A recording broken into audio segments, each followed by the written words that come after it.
So good afternoon, everyone. Welcome to today's webinar, Unlocking Growth, the Nordic Leadership Advantage. We're delighted to have you join us. Today's agenda is a full one. So we'll start from introduction and go into the open remarks and go into the program overview to introduce you to the Future Fit Business Finland study tour.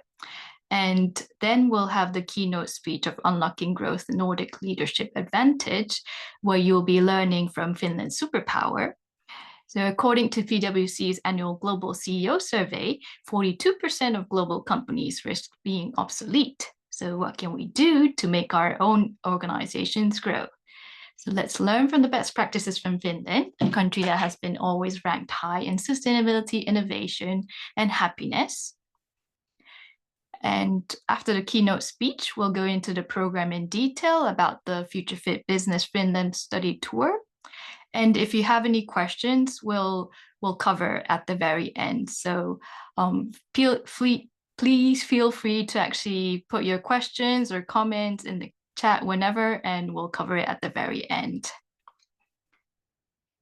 So let me introduce you quickly about our host of today's event. Enteleco Consulting is on a mission to embed sustainability into every role within an organization. We specialize in helping leaders connect daily operations to broader sustainability goals, ensuring that all teams are driving meaningful impact.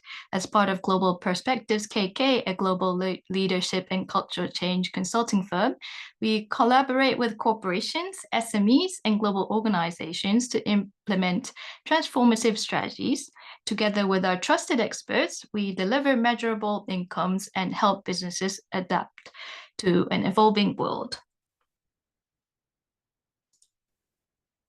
And our partner is Aalto University Executive Education and Professional Development, in short, Aalto EE. It's part of the Aalto University Helsinki, Finland. Ranked 31st in the Financial Times Executive Education Business School ranking in 2024, Aalto EE brings extensive experience in organizing immersion programs and study tours to Finland for participants from various Asian countries, including Japan, South Korea, and Vietnam. The institution focuses on developing game changers of the future, including current executives, next generation leaders, and experts who impact business and society. So today's webinar will be presented by representatives from these two organizations, full of expertise in sustainability, culture change, and leadership education. And now we'll start with the webinar with our opening remarks from Jaakko Nousiainen, the director of the Finnish Institute in Japan. Regrettably, he was unable to attend the event in person, so he has kindly provided a video message to share his opening remarks. Konnichiwa, minasama. It is my great pleasure to say a few words about Finland, my home country, that excels in innovation, equality, sustainability, and work-life balance.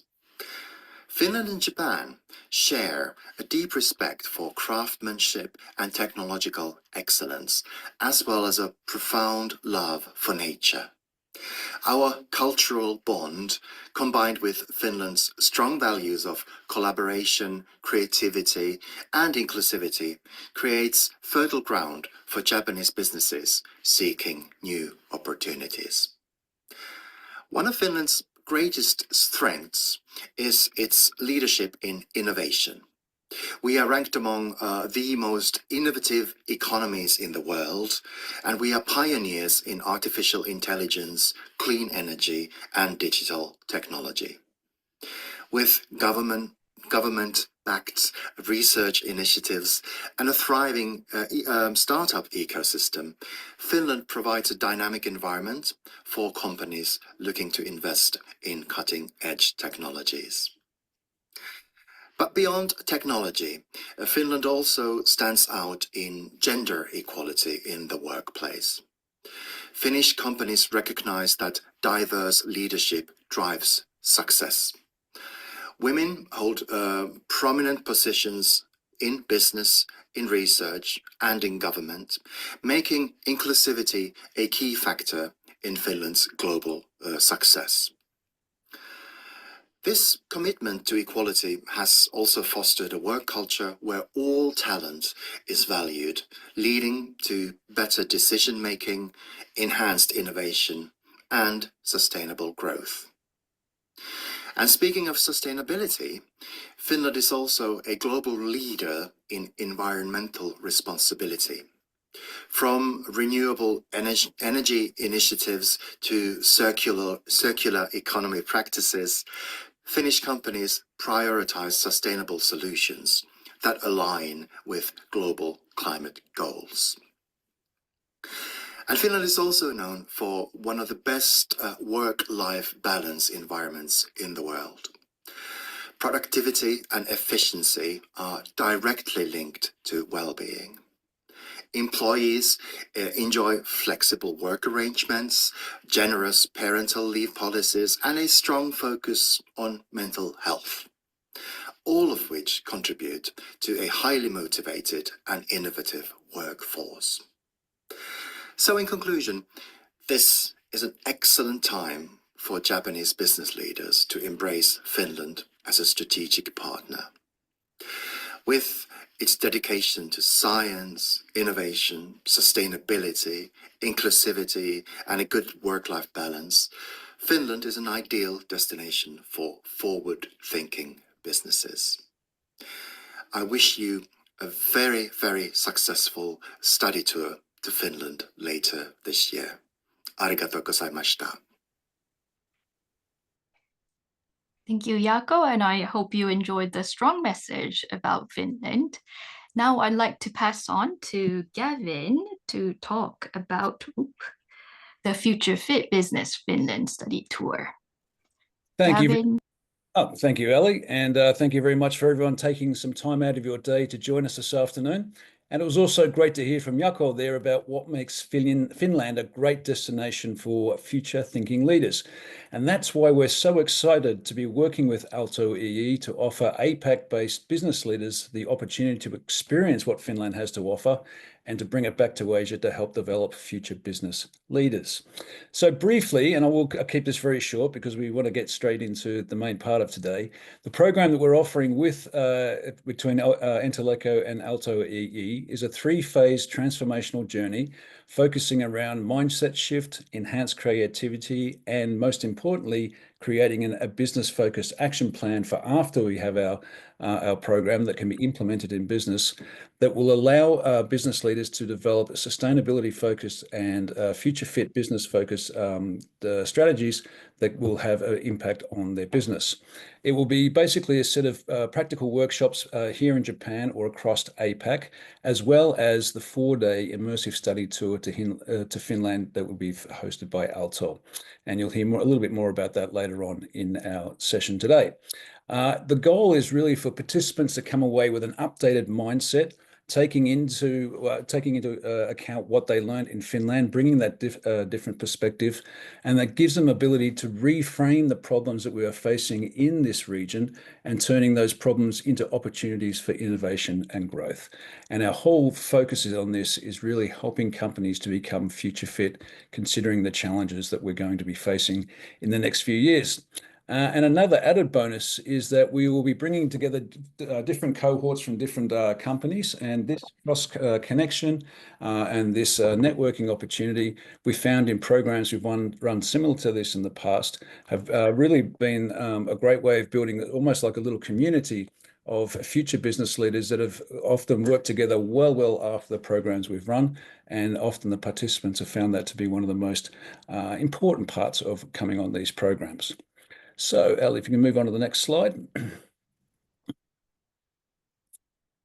So, just here you'll see that we've got the QR code here. I don't want to go into it too much. If you want to click on that QR code on the screen now, that will take you to our website that gives more details about the program. And also we'll show that to you again at the end of this session if you don't get the chance to do it now.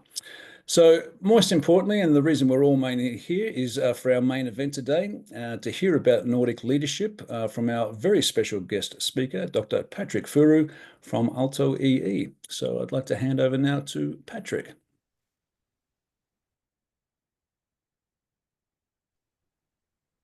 Okay, and it seems that the camera is not working. Just a second, I guess you can hear me nevertheless. Yes, we can hear you. We have your Oh, lovely it says photo. it's my video is disabled by the host, it says.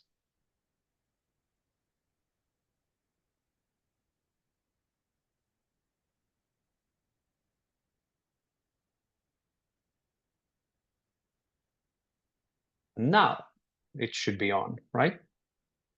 So good afternoon, everybody, or early evening, depending on how you would like to frame it. My name is Patrick Furu, and I work at the Aalto University Executive Education. I'm both a faculty member at the University Business School, as well as managing top management solutions, customized solutions at the Executive Education unit. And it's a pleasure to be here to talk about this particular topic. And while the start was more about Finland specifically, I'm going to expand it just a little bit and talk about the Nordic countries as a unit and why we see certain types of behavior structures, systems, processes, and values that generate this type of unique position in the world. And also on a company level, how do we generate growth through innovation, through renewal, creativity, and all that. So what is the foundation? That's the main thing. And just to, excuse me, be clear on what are we talking about when we talk about the Nordic countries? So this is a map of Europe, more or less. And you can see that way up in the north, we have the Nordic countries, Finland, Sweden, Norway, Denmark, and Iceland. Iceland is a little bit further in the Atlantic Ocean, but nevertheless also part of the Nordic countries. And when we talk about the Nordic advantage, the Nordic leadership style, we have very tight collaboration between these 5 countries. And we share a lot of the culture, of the fundamental cultural values, be it democracy, equality, be it an ethical stance, etc. So I'm going to talk a little bit more about how these values impact behaviors in organizations that generate a lot of positive impact in business.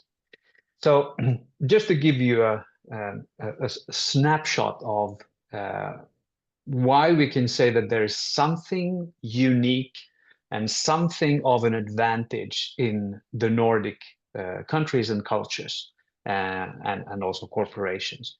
So here's just different types of rankings. You can see the European Commission ranking all the basically European countries in terms of their digitalization. Finland is, you can almost not see the rankings, but but they all point to the same direction. That's not the main thing. But Finland, Denmark, Sweden, Norway, all up there, quite high in the digitalization rankings among the European countries, of course. Then transparency, the sort of corruption index, we see that the Nordics are among the most transparent, non-corrupt nations in the world, which leads, I mean, there's this fundamental value of trust in these societies. So how can you trust when doing business, when dealing with as a normal citizen on the street, everything is impacted by this. Then very recently, just a couple of days ago, the World Happiness Report, this year's results were announced, and Finland was again, I think it was the 8th consecutive year, that Finland is topping the list of the world's happiest nation. And there are several jokes about this. I think one of the big pop bands at the moment, Kai, come from the Finnish West Coast. They said that, well, we are the happiest because we set our standards so low that you can't be disappointed. So that's why we're so happy. But that was a kind of a tongue-in-cheek. There, we could go much deeper into this. What constitutes happiness, and why would these Nordic countries, as you can see, Finland, Finland, Denmark, Iceland, Sweden, and even Norway is on this list year after year after year. So why does it look that way? And there's not only happiness, there's well-being in the workplace, in society, and we emphasize that a great deal in these societies. And also it goes through corporations, organizations, and the practices of how to manage that well-being in the workplace. It's very very central in this type of culture.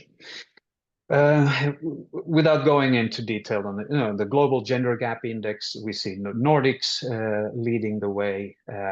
The World Economic Forum ranks societies in terms of making it safe and there's building the infrastructure for businesses to run. We have the Nordics taking the lead there as well. And then the Sustainable Development Goals, if you look at how the countries are ranking in terms of working towards the 17 UN Sustainable Development Goals, you can see there as well that the Nordics, Finland, Sweden, Denmark are topping the list. So there must be something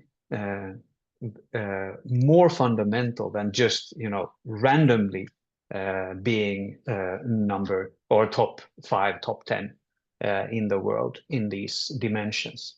And I've written down below that according to the World Economic Forum, Finland has had at least the best education system in the world. It's been hailed as one of the leading. And in this regard, now just before continuing, I want to make the comparison between South Korea, even China, but more or less South Korea, that some years in the PISA rankings that rank the education systems in the world. In the PISA rankings, South Korea was ahead of Finland. And while you can debate on the criteria, etc., I think there's a fundamental difference between the Finnish system and the South Korean system. And in the way that in South Korea, children, when they go to school, even if the school day in itself, the official hours are maybe not that many during one day, they go to extracurricular activities. Basically the school day is really long for a child. Whereas in the Finnish case, we tend to emphasize play. Children need to play in order to learn. They need to spend time outside in nature, in the schoolyard, because that's fundamental for their well-being, which is fundamental for the children to be able to learn. School days are much, much shorter than in most Asian countries, especially, particularly South Korea. So the fundamental point here is if you can reach the same kind of benefits, the same outcome with, say, 5 hours of school versus 10 hours of school a day, what would you choose? Because the point also when we go into the workplace, in the Nordics, people do not work in general, on average, like thousands of hours or 100 hours a week. But We tend to keep days shorter because there needs to be time to do other types of things and to take care of your well-being holistically, which is a great sort of factor in this type of society, and also when it relates to work life. So I almost touched upon these already, but these are the shared values in not only Finland but the Nordic nations, Nordic cultures. There's a great deal of trust. We focus on equality. Very, very firm believers in people being equal.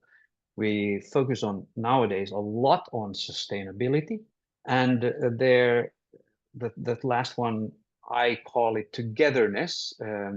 Some of my colleagues speak about collaboration, but I think it's more. It's the communal way of being together. Just a couple of examples. Trust. Last year, we visited Espresso House, which is the biggest coffee chain in the Nordics, much bigger than Starbucks. And together with a group of executive MBAs, we met with the top management team of Espresso House, and they gave the group a challenge that this is what they are struggling with. They want to keep growing, and here's our strategy, which is in progress. We haven't finalized the strategy, but here you can have it. Just come with great solutions to some of our challenges. And just by sharing, I haven't seen that anywhere else in the world, but a company is willing to give a group of complete strangers the strategy that they are working on in real time. Shows a great deal of trust in, these people are here, they can help us. So we need to be transparent. We need to trust them with this information. And then they said, please don't share this with anyone. So just one example of trust. What about equality? When we get visitors from Asian countries, American countries, to visit Finnish, there was a couple of Finnish corporations, and when the guests see that the CEO is sitting in the same open space office than everyone else, they go, wow, how can they be here among everybody? And this is not the general rule that all CEOs they usually have their own offices, but nevertheless, it's a sign, it's a symbol of the fundamental value of equality. Of course, they're not escaping their responsibility as being the figurehead of an organization, and they take responsibility in making sure that they make the right decisions. But nevertheless, the fundamental value is in equality and trying to include everyone, encourage people to speak up, come with ideas, even with criticism, building the psychological safety. Sustainability, I have an example of one of the biggest construction companies, Skanska. It's a Swedish-based company, and their Finnish CEO said some years ago that when this digital transformation was coming, or already a great deal along the way, he said, yes, people come and suggest that we should build smart homes and buildings and with all sorts of IT solutions and smart whatever digital tools. But he said, but we need to think that these buildings will be there even after a certain technology has become obsolete, even when the 10th or 20th generation of this device has been launched. And we need to also think that these buildings, the materials we use, need to be, if taken down the building, they need to be circulated. We need to think about the whole cycle of all the materials, not only the technology. So that's kind of thinking all the time in sustainability, the dimension. Then the togetherness is that we tend to, because these are small nations, so the only way for us to succeed is to do things together. As individuals, we can't beat any competition, but together it's possible. We may not have all the competencies in the world, but when we pull our resources together, then anything is possible. So what these values, if you look at the trust, equality, sustainability, and togetherness on the right, so the left-hand side, they give reason, and they are the causes, fundamental roots for different types of leadership behaviors that we see in organizations, such as transparency in decision making, giving a lot of responsibility for individuals and teams. There's a lot of cross-organizational collaboration, learning, the growth mindset is enhanced and encouraged, and there's sustainability.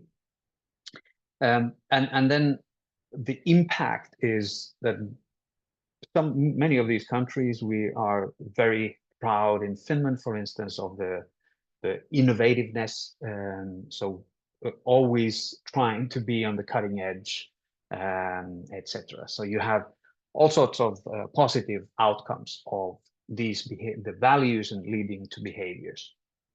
So let's look at some of the further evidence of this. Now, this is some years ago, Erin Meyer from INSEAD made a study published in Harvard Business Review on how decisions are made in different cultures, different organizations. And as you can see here, Finland was not part of this study, but Denmark, Norway, Sweden, the other Nordic countries were there, where there seems to be on these two dimensions. One is it a top-down type of decision-making style or consensual? And the other dimension is it egalitarian, meaning are people equal in contributing to decisions, or is it based on a hierarchical structure? And here you can see that both Japan on the far right down corner is sort of both consensual, as are the Nordics, but we are on the opposite poles of this hierarchy versus equality or egalitarian. And this is the big difference. And then if you look at, say, upper right-hand corner, you can see Russia, China, India, Indonesia. So those would be the diametrically opposite in both the decision-making style and the structuring of decision-making. But this might explain a little bit why we see what is different about the Nordic style. And here is just from the article. I know there's a lot of text, but if you're looking into this decision-making style in the Nordics, then the advice is that expect that decisions take longer, involve more meetings, but this should not be very, very different. I mean, the time it takes to reach decisions between Japan and the Nordics. However, you should expect diverging opinions leading to a lot of discussion, but you want to get these ideas out. And this is also something very unique. So the boss, if you're the boss, you can't push down decisions, but your role as the superior is to encourage and facilitate discussions, and don't push for too quick decisions. Sometimes it's done. I mean, this is sort of a general rule, but you understand that sometimes we're in a hurry. We need to make a decision, and sometimes it's pushed also. But there are differences between the Nordics here. I think Sweden is the most consensual culture. So there, it's a it's a mortal sin to push down a decision. Whereas in Finland, for instance, it's often accepted, but not necessarily appreciated. Here, just a very concrete example. I think Novo Nordisk just lost its place as the most valuable company in the world. It's a Danish pharmaceutical. They make the diabetes medicine, and also I forget the brand, but they have this medicine that you can lose weight as a side effect of their real medicine or the effect. But they say that they want to manage not only maximizing shareholder value, but thinking about more the social responsibility, corporate social responsibility, looking at the very, very long term. It's and through the very long-term sustainable thinking, they want to maximize also the value of the company for the shareholders. And Lars Reivian Sørensen, who was speaking at Aalto University just last fall, he said that this his personal style of decision making is a very consensus-oriented Scandinavian or Nordic leadership style. He says that he's obliged to reach consensus with his colleagues on all decisions. And if we can't, any objection needs to be reported to the board. And he's nowadays, he used to be the CEO, he's nowadays the chairman of the board. But he's very, very keen on this style, decision-making style. We have one of our professors, Frank Martela at Aalto, has written this, which I highly recommend, The Outsized Benefits of Minimalist Leadership. We could call it Nordic or Minimalist Leadership in Harvard Business Review. So it's not about being charismatic and commanding things from the top. It's about supporting people and letting your employees shine. Whatever competence they have, you as the leader want to make them look and perform as well as possible. So it's putting aside your own ego and ultimately build stronger and more innovative business. I have an example of this, how it looks in practice, for instance. But this is sort of the fundamental philosophy. Employees are not there for your sake if you're the boss, but you are there for their sake. It's a kind of a servant leadership. So if we go further and look at very quickly on some concrete cases of different companies working with these principles, these values, and the concrete behaviors. So Futurize is one that we collaborate quite a lot with at Aalto University. I know there's a lot of text here, but don't worry. Tuomas Syrjänen, who is the founder or co-founder of the company, he's a former CEO, nowadays the chairman of the board of this Futurist. It's a sort of an IT consultancy that has grown up to be a big European IT consultancy.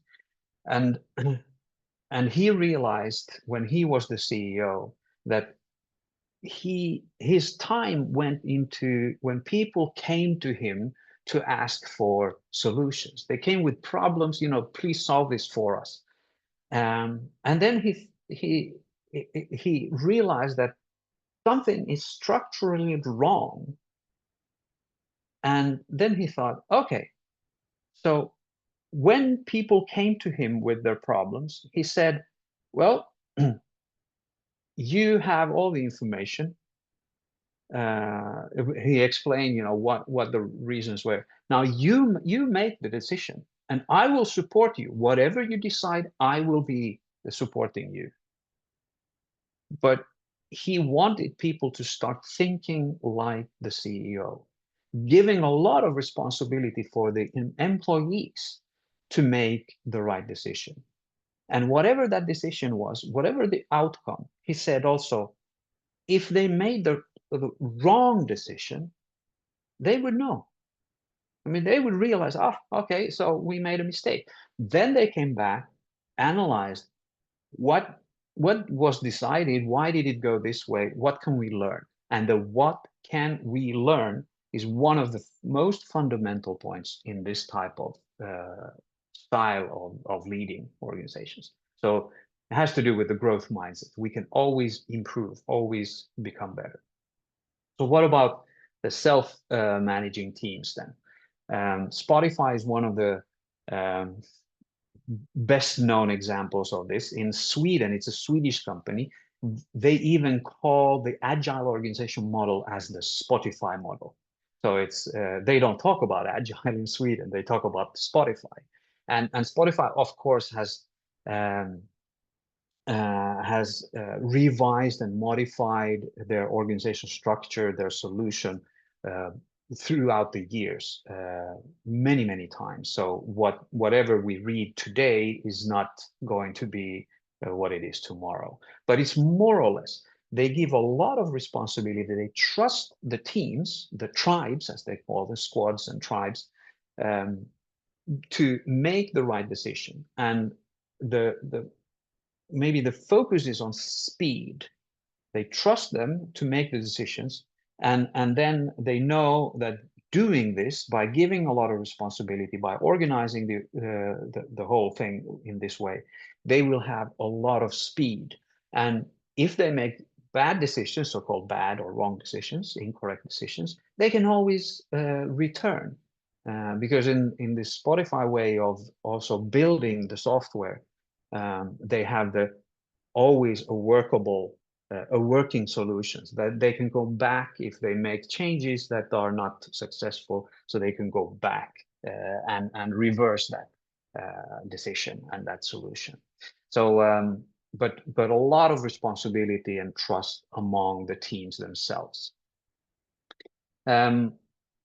Then one of the world famous companies, the biggest toy maker, the most profitable toy maker in the world, Lego, a Danish company, they have this principle of shared leadership, which again is in the same sort of realm as the previous example, but even their top management said that we need everyone to show leadership and dare to bring their ideas and talent into play in the everyday, and that leadership is not a position, it's not a label that you have, it's not a title, but it's an act. So everybody needs to act as leaders, to take responsibility when they see something, when they need to bring some opinion, or if there's something wrong, everybody has the responsibility to bring it up. And that's how Lego has built their culture. Also, their digital transformation is an interesting story, that you see a lot of acts of leadership, even from sort of the grassroots level. But we can talk more about that some other time. There's a lot of text here as well. Maybe just to simplify this, OP is a financial management group. So it's a bank and insurance company. And it's not the first that went into these agile practices, but it's one of the unique companies that in the financial sector, the financial industry, they have gone over to what they call enterprise agile. So the whole corporation, not just parts of it, the whole corporation is organized in an agile manner. So they have a lot of teams, squads, tribes, whatever they call them, and it's very much built on cross-organizational cooperation, collaboration. So they have a lot of cross communication throughout the whole organization, even from the insurance business to the banking business and vice versa.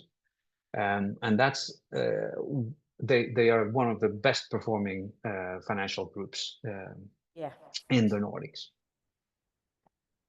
So what I wanted to emphasize is that it's not one single thing, but it's based on the fundamental values of trust, equality, sustainability, togetherness, leading to flat organizational structures, transparency in decision-making, giving a lot of responsibility, trusting teams and individuals, building learning and constant development, continuous improvement into the organizations, and also being very sustainable, not only in managing the environment, which my background, video background here, Zoom, is from our family summer place. It's by the sea. We appreciate nature, so nature brings us well-being. It's all Scandinavia, all Nordics, really.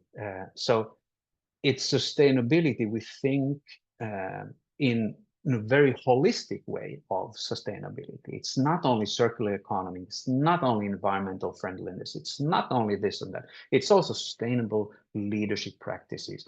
Are we burning people out in our organizations, or are we taking care of them as human beings that contribute to also the prosperity and growth of the organizations? We place a lot of emphasis on being innovative, always thinking of how can we make this smarter? Is there another version of this, another alternative that we could be different about it? Not always better, but sometimes, oftentimes also better. So what can we, as anyone, how could we benefit from a Nordic leadership style, this advantage? So this is obviously a grave simplification, but nevertheless, culture of trust and collaboration. How much are you willing to trust your employees, your teams, also to make the best decisions? And trust is a two-way street. The more you trust, the more you give trust, the more you get trust. And so that's an interesting equation. Then inclusivity, diverse perspectives in decision making. I think this is something I already talked about, but it's not only gender diversity, but it's inclusivity. How can we benefit from incorporating, getting the input from everybody, and not just the bosses or the top experts, but everyone? How can we include them in decision making and improving the organization? Sustainability, long-term thinking. We had some examples there as well. And then I tried to emphasize the employee well-being, job satisfaction, and a holistic well-being. It's not only that, okay, you have to have a work-life balance, but what more is there? How can we support everyone's social, psychological, physical well-being, both in the workplace and at society at large? So I think this is this was my part.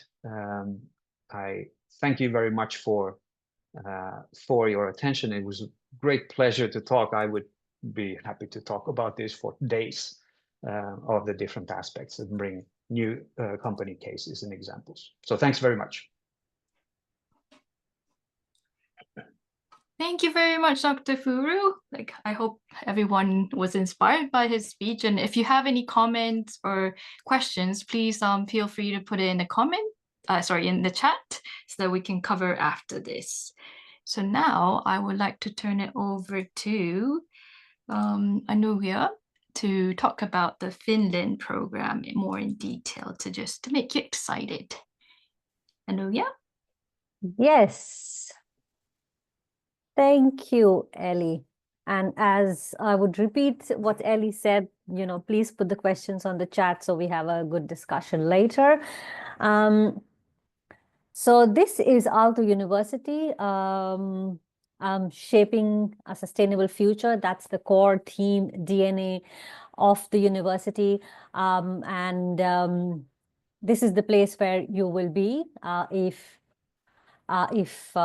just a second. Yes, if you will be taking part in the Finland study tour. Ellie, we could go next.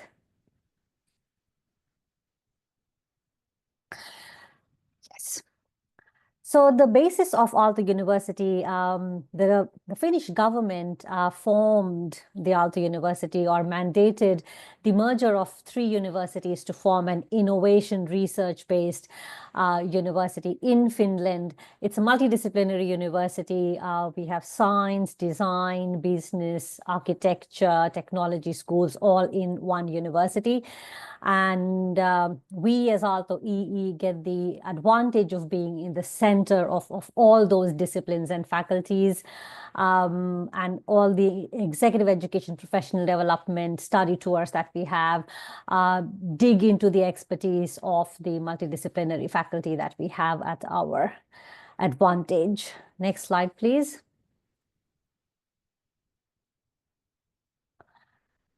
Yes, some numbers because they stick in your memory. 31st in the world in executive education ranking in custom programs, which basically means programs which we specially design for an audience. So something like what the study tour would be. And 45th in Europe in business school rankings. One of the rankings that we are quite proud of is in the QS Top 50 Under 50 ranking. I like this definition of young university, it's under 50. So we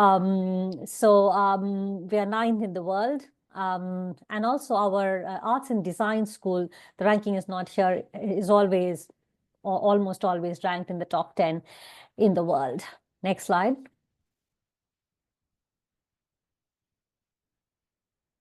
And very quickly, so we are part of the, so we sort of utilize these rankings, which assures our customers that, of the world-class quality, academic quality, that they would be provided in the program that we will then deliver with our faculty. As Aalto EE, we are part of the much larger organization. We have around 7,000 participants, which take part in our programs every year annually. And we operate in two countries, basically in Finland and in Singapore. We are physically present in these 2 locations, but we have an extensive global partnership network, and Teleco being one of them. We've been running programs in Asia since 1995. Next slide. Next, please. So I'll talk very quickly about what an immersion program in Finland would look like. We can, give it any name, an immersion program, a global study experience. And we've been running this for multiple companies, organizations, ministries, universities. It's a program that we usually do for participants who are doing an MBA or executives in an organization, and it is customized to a theme depending on what is the learning needs and requirements. Most of the recurrent themes are innovation, entrepreneurship, sustainability, design. We incorporate a lot of learning methodologies. We'll talk about it in the next slide, but because we have been in existence for such a long time, working with industry leaders, we have a very, very strong linkage to the Finnish industry, the Nordic industry. So we can make this immersive experience really experiential. So working a lot with Finnish industry experts, going and meeting them in their offices, in a factory setup if needed. So a lot of company visits. Also, we have had visits to the nature. So, you know, what can you learn from the Finnish nature, being very, very not just in a classroom setting. So we try and make it very experiential. Yes, and in the end of the program, we will provide you with a completion certificate about this 1 week or few days in Helsinki. Next, Ellie.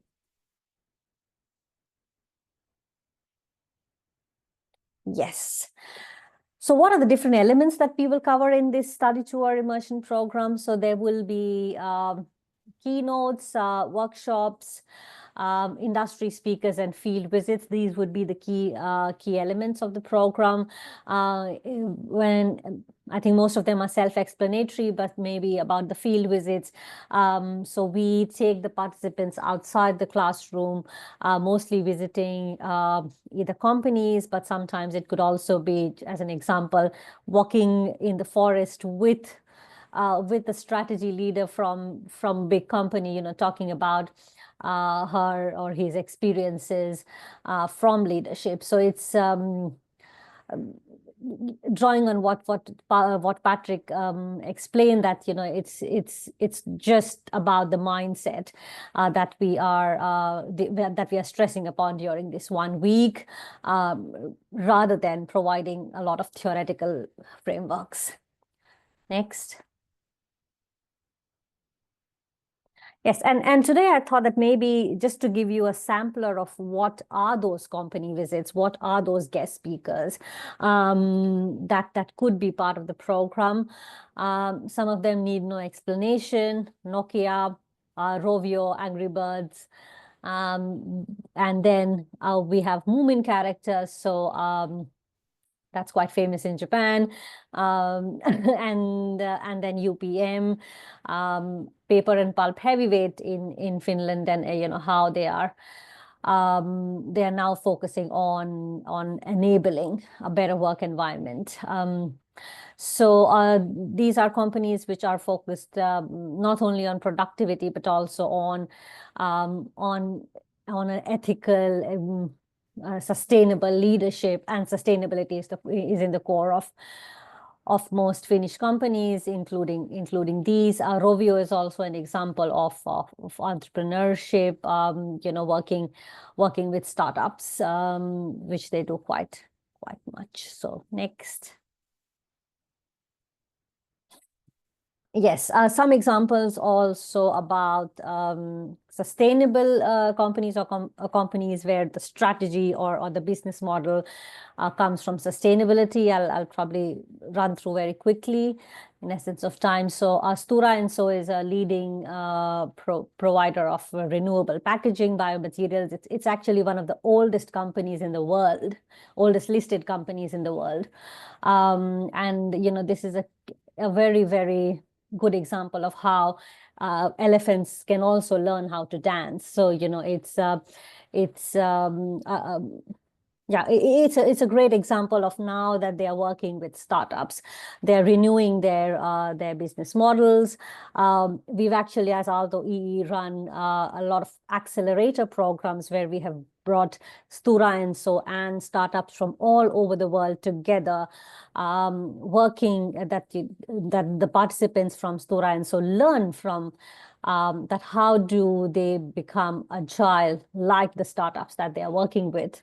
And in the end of the program, they actually ended up acquiring or working with one of the startups quite closely and having contracts with a few of them.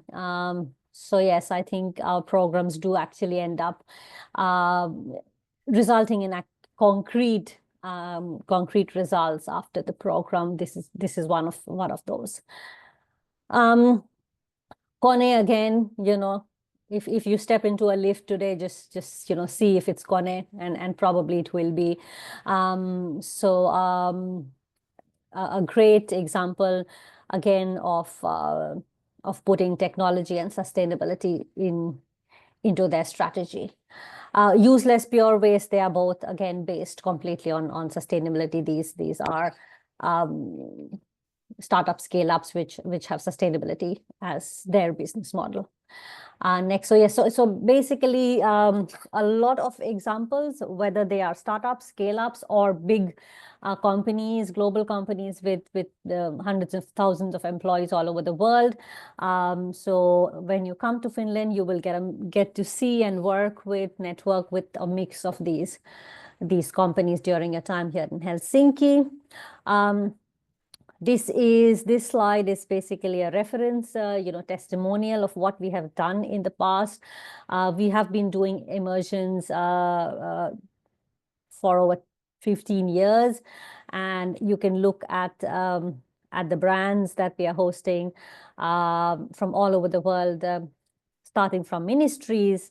So we've hosted Ministry of Science and Technology Vietnam, global companies like LG Electronics, universities from China, South Korea, Mexico, Germany, UK, US. So yeah, this is something that we do well, as you can see, that we have participants from all over the world. So we really, really want to welcome you to come and experience Finland, Finnish business context, Finnish nature, and of course, spending time with us here at Aalto University.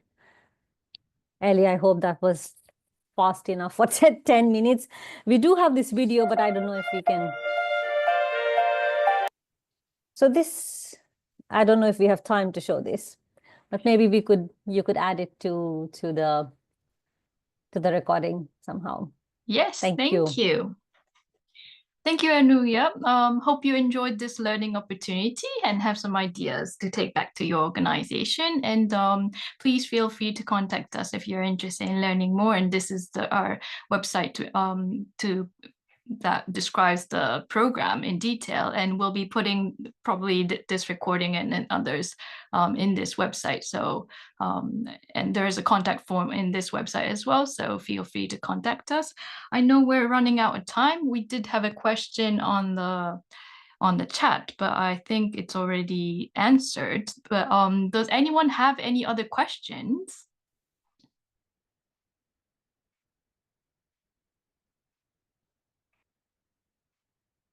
Are we good?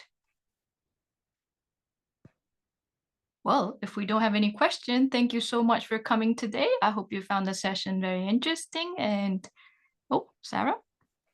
Oh, thank you. Thank you. Thank you for your great comment, Sarah. Yeah, and we look forward to hearing from you. I'll follow up with an email. So stay in touch and thank you. The host will stay to wave goodbye to you. So please drop off the call. Thank you. Thank you.